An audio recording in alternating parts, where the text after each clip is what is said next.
Hello guys, my name is Jay and welcome to the first replay analysis of Stronghaven. Now this is our 5th placement match for rank 3v3, so after this match we were going to be put into a league and division. We managed to finish our series 5-0 and got placed in Silver 2. So in this game I'm going to be going over our last placement match, talk about the game, pros and cons, etc, etc. So this game we have Veliox, which is our jungler. We have Wings, which is our mid laner, and of course there's me. And we are just playing OP champions because we wanted to finish our series with a win. We were pretty nervous about this game because we didn't want to finish 4-1. We wanted to go for the 5-0. I know it can't always happen, but this game we were really trying for it. Wings is on his signature champion. I'm pretty comfortable on Aatrox, and Veliox is playing Riven, which he's been practicing, and he's pretty confident on her too. So in this game we're playing against an Alistar, a Cho'Gath, and Jace. The double tank composition was going to be pretty easy for this game, specifically for me and Veliox, because we're AD bruisers and we can just shred through them pretty easily. But this game in particular was a pretty bullshit match. Excuse me, my throat's kind of dying here. But this match was pretty. I don't know how to describe it. It didn't seem like it was a deserved win for us because I don't know what happened with their team, but Jace decides to AFK halfway through. So there's that. As you can see, the match is only 14 minutes long. But yeah, I don't know why, but Jace decides to go AFK. Maybe we'll find out through the replay. Because when I'm playing, I just tend to focus on my lane and what I'm doing. For the most part, obviously, I don't do that for the entire game, otherwise I would suck. But playing against Alistar was relatively easy. He can't do much against me, really. I mean, for the most part, he just headbutts me away and doesn't do anything. And Jace is already losing really hard right now. They go in for the gank. Jace flashes. I think he flashed good timing, but he just gets stunned up.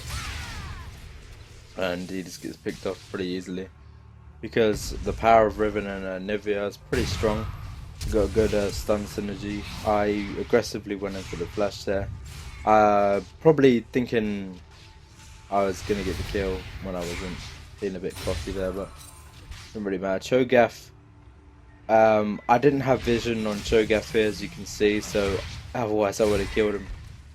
That was pretty annoying watching that back. Obviously I couldn't see him, so I didn't know.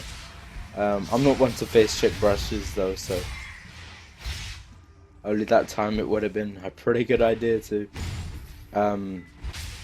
So yeah, Jace died early. I think there wasn't much he could have done.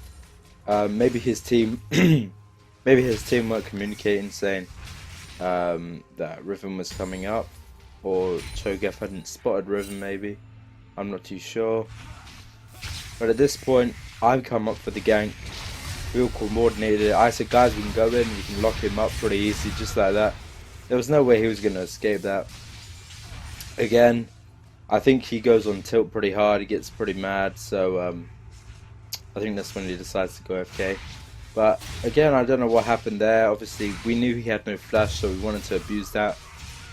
Because our team, we have pretty good CC, pretty good lockup. A fight is breaking out here. I came late to the party. I said, guys, what are you doing? They didn't really say anything. They just kind of went in there. Which is not really like them. Usually they would say, guys, come, let's fight. But they two alone did pretty good damage to Alistar. Ideally it should have forced him to go back, but he doesn't decide to, and I think I do dive him because I do have my passive up. I've only watched this replay once, so it's going to be news to me. Yeah, he's pretty low and I do quite a decent bit of damage. I did get a Vamp Scepter first, so I've got some good sustain on top of my W. Which this game I decided to max E first for the it's really annoying when you max E first, especially against an immobile champion like Alistar. You can't really do much. He does have pretty good sustain though. I don't know what happened there. That was weird. So going back to top lane, Nivea's just shoving Jason. He doesn't seem to be doing much really. He's playing passively as he should. He doesn't have a splash up. I wouldn't say he's playing dumb. He's playing safe, which is a good idea, especially with the Riven, and he knows the damage threat of us. So coming in here, I do know that. Yeah, I get the kill pretty easily. I didn't even need to waste my passive there.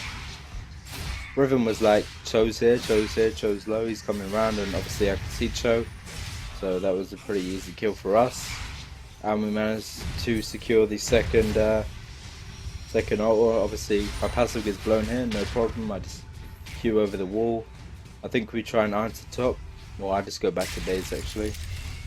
Jace, I don't know what's going on top really. Nivea's just shoving the lane in pretty much. Just trying to be as aggressive as possible. I think, yeah, the damage, I would be she's 2 levels up. I would be playing Placid too. Alice is coming up. Oop.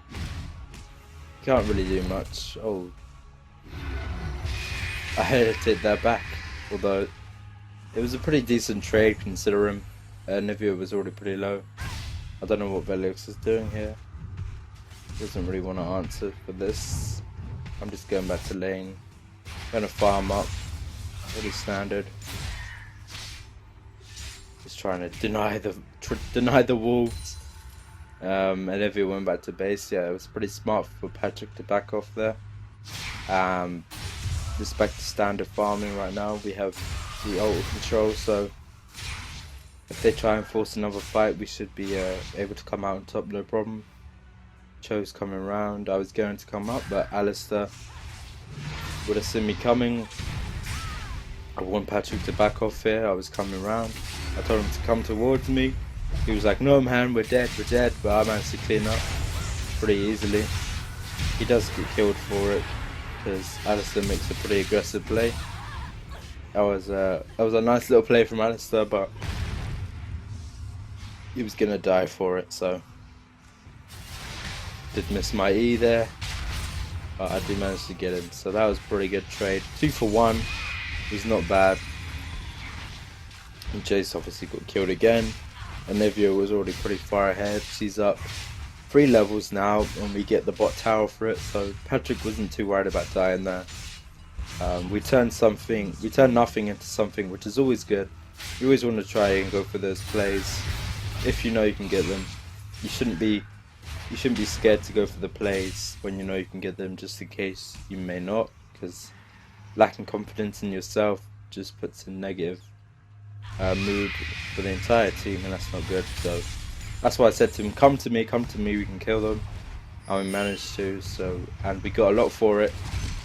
And right now they're just so far behind, we can just punish them for it.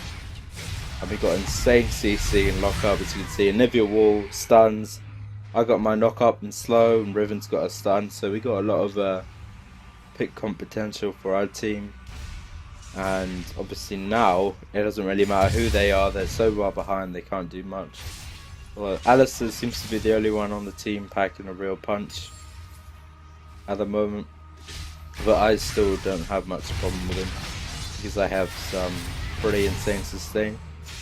I just melt him pretty much, and this is the point in the game where Jace went AFK, so yeah, they was never gonna win 2v3 anyway, even if the game was even, just because strength in numbers.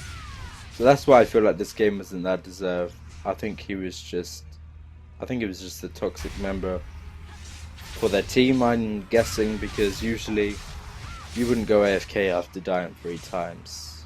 I mean, they could have salvaged this game back if they tried hard. I know we did in our 4th game, our previous game, which I may do a replay of in the future.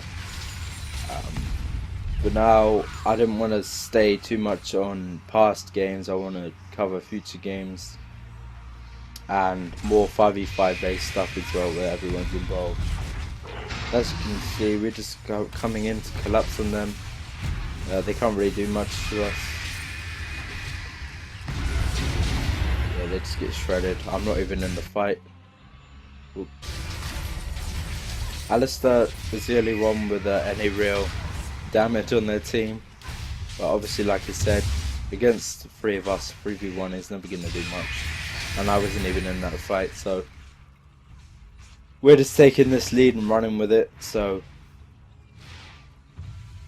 and Olivia hasn't used her passive yet. I have my passive, so there's a lot of survivability on our team, a lot of the CC.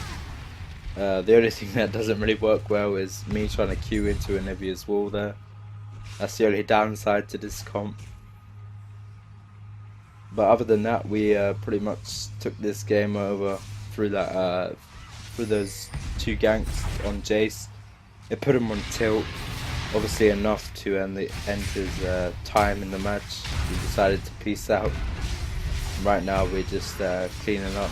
I baited out my passive and managed to get a double out of it. We decided to go, instead of two of us going for one target, we decided to split up since we both had enough damage to take them both out. And that has allowed us to pick up an easy double kill right there. And right now I'm just shoving in the lane. Obviously I'm too low to take it down. I don't really have a lot of damage at the moment. And we're just kind of taking our time with this match. I think in the next fight we decide to group and then just end the game. Because they can't really do much.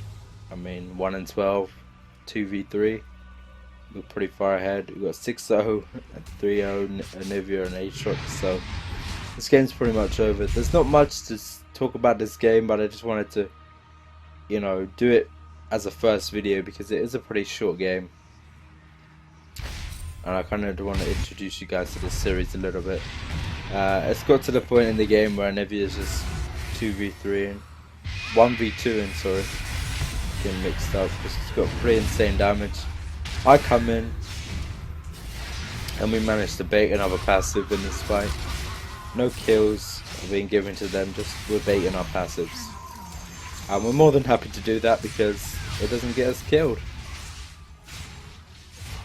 I think that was another unplanned synergy with this particular team comp. We decided to go with the Anivia Aatrox passive sensation.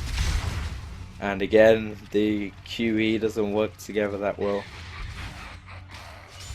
And we just siege up. I do pretty good damage to the tower. I chose the wrong Merc Treads this game just because of Cho'Gath Q and Alistair Headbutt. It's quite annoying. And they're both magic damage anyway, so it just allows me to take a little bit less damage even though it didn't really matter. I could have chose to go full BM and go Zerk Greaves, but it didn't matter. We just closed out the game pretty easily.